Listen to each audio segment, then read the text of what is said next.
Cantuarias, presidente de la Sociedad Nacional de Hidrocarburos. A ver qué respuestas podemos explorar respecto a lo que está sucediendo con el GLP.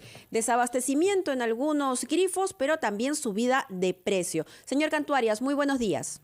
Mabel, Fernando, ¿cómo está? Muy buenos días. Buenos días. Un oleaje anómalo, señor Cantuarias, es algo que se repite con frecuencia, es parte de la naturaleza. Sin embargo, esto impide que se pueda proveer de GLP a la ciudad capital y a otros lugares también, porque en el norte está sucediendo lo mismo. ¿Esto es lo que está ocasionando el desabastecimiento y la subida de precios? Sí, bueno, mira, Mabel, nosotros importamos el 30% del GLP que consumimos. Recordemos que en términos de las presentaciones de GLP tenemos el GLP envasado, que son los balones de 10 kilos que se usan en los hogares, y también el GLP a granel, que es utilizado principalmente por las MIPES, por las pequeñas industrias, la industria avícola, los hospitales. Lo que ha ocurrido es que a raíz de estos oleajes anómalos que se presentan en esta época del año, no se ha podido abastecer normalmente de GLP al mercado. Ahora, esto es una situación coyuntural. Coyuntural lo digo porque ya ayer, gracias a Dios, hubo una ventana de oportunidad y se lograron descargar 8.000 toneladas y el día de hoy ya me informaron que se regresa a la normalidad en términos de abastecimiento. Ahora, aquí quiero señalar algo, y es que este es un problema recurrente en esta época del año porque tenemos una cadena de almacenamiento muy precaria. Desgraciadamente, en el pasado no se crearon las condiciones para generar incentivos a la inversión para construir nuevas esferas de almacenamiento. Entonces, tenemos una ventana de solamente 3 días y cuando no pueden entrar los buques al puerto se genera esta situación. Pero como te digo, gracias a Dios, esto es coyuntural, sí. Hoy día se debe normalizar y lo que ocurre, y con esto termino, es que cuando hay una restricción, lo primero que se corta es el GLP vehicular para no afectar a los hogares. Sí, señor Cantuarias, entendemos que es una situación coyuntural, pero usted entenderá que ante la inflación, la subida de precios, que se sube el precio del GLP en esas circunstancias, golpea más al ciudadano. ¿Qué se puede hacer para evitar? Hace unos instantes, efectivamente, un oyente nos hablaba del poliducto prometido desde hace ya bastantes años, desde el 2015. ¿Por qué no se ha construido? Esto podría salvar este tipo de situaciones que ocurre con frecuencia. Sí, Mabel, mira, a ver, lo bueno es que el gobierno ha extendido la incorporación del GLP en el Fondo de Estabilización de Precios de Combustible, tanto el GLP envasado como el GLP granel hasta diciembre. Esta es una medida muy positiva porque va a permitir estabilizar los precios del GLP en un contexto en el cual el mercado internacional está tendiendo al alza. Y eso es bien importante, Mabel, porque es un esfuerzo por parte del gobierno, que lo que va a permitir es que el precio se estabilice, como había ocurrido en los últimos meses, y asimismo no ocurra lo que se llama el contrabando interno. ¿Qué significa esto? Que comience a haber diferencias de precios entre el GLP envasado, el de balón de gas, y el GLP granel, y se creen los incentivos que fueron lo que llevaron al accidente el día El Salvador. Entonces es una medida muy correcta del gobierno, y también lo que el gobierno ha hecho es extender hasta el mes de diciembre un vale FICE, o sea, un subsidio directo a las familias vulnerables de 25 soles. Esas dos medidas, que son de corto plazo, son ambas correctas, son medidas, sobre todo en el caso del GLP, que deberían permanecer en el tiempo para estabilizarlo mientras siga el contexto internacional. Ahora, respondiendo a tu pregunta sobre la solución estructural, sin duda, nosotros tenemos la bendición de tener suficiente producción de gas natural. Esto ya lo he señalado antes.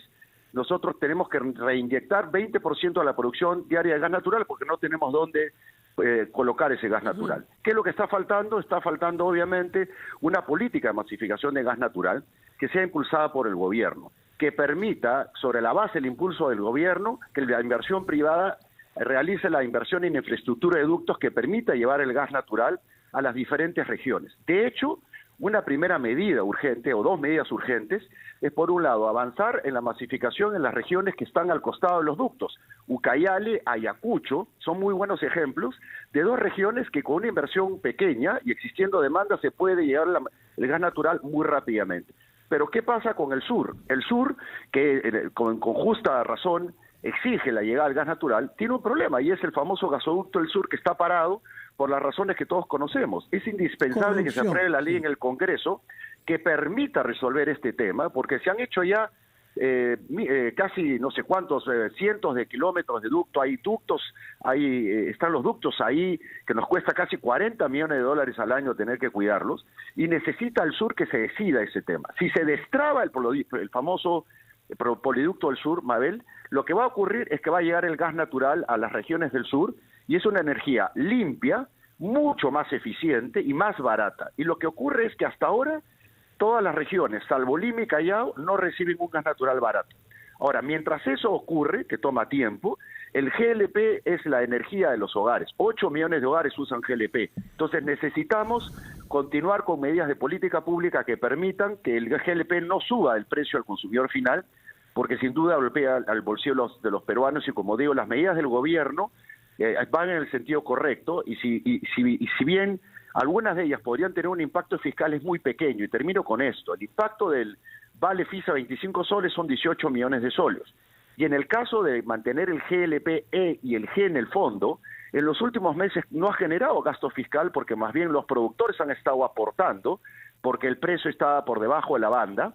Entonces, esto ha llevado a que en realidad la incorporación del GLP en el Fondo de Estabilización de Precios de Combustibles haya sido una medida que había beneficiado a todos los consumidores, a la sociedad peruana y también al Estado, que no ha tenido que compensar con recursos adicionales. Y señor Cantuarios, usted nos dice que estamos usando sobre todo un gas que importamos, el GLP, porque no usamos, no hemos desarrollado el gas que sí tenemos, que es el gas natural. ¿Por qué no se ha dado pasos a través de varios gobiernos para masificar el gas, pese a que esto ha venido siendo una promesa electoral desde hace varias elecciones? Fernando, es una muy buena pregunta, porque además, fíjense, le quiero dar un dato nada más. El GNV, que es el gas natural vehicular, es hoy 50% más barato que otras fuentes de energía. De acuerdo, vamos a conversar con el señor Cantuarias después de ir a la pausa de la hora. Adelante, por favor.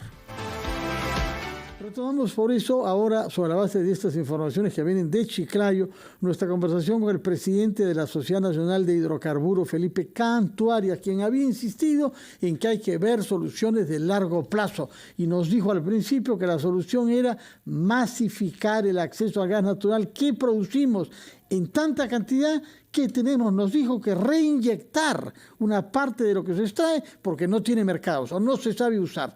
Adelante, señor Cantuarias. Sí, Fernando, te mencionaba, mira, una primera medida de política pública que genera un efecto inmediato en la generación de demanda para el gas natural es que el Perú tome la decisión de migrar la matriz de transporte público a gas natural vehicular.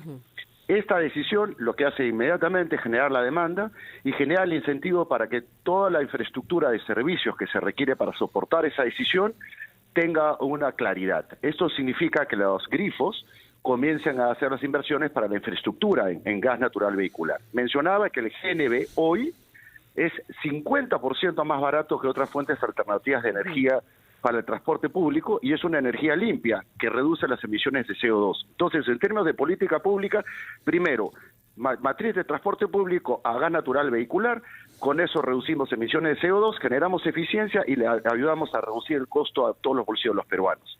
Eso es inmediato. La segunda medida que necesitamos, claramente, para que se masifique el gas natural, tenemos que generar las condiciones para la demanda, para que se haga la infraestructura de ductos. Como Sociedad Peruana de Hidrocarburos estamos presentando al gobierno una propuesta de masificación de gas natural que permita iniciar la masificación, primero en aquellas regiones donde hay demanda suficiente y en consecuencia las condiciones de inversión permiten determinar que hay rentabilidad y en consecuencia comenzar con ellas. Siendo dentro de eso las primeras dos medidas que hay que mencionar, las que indiqué antes.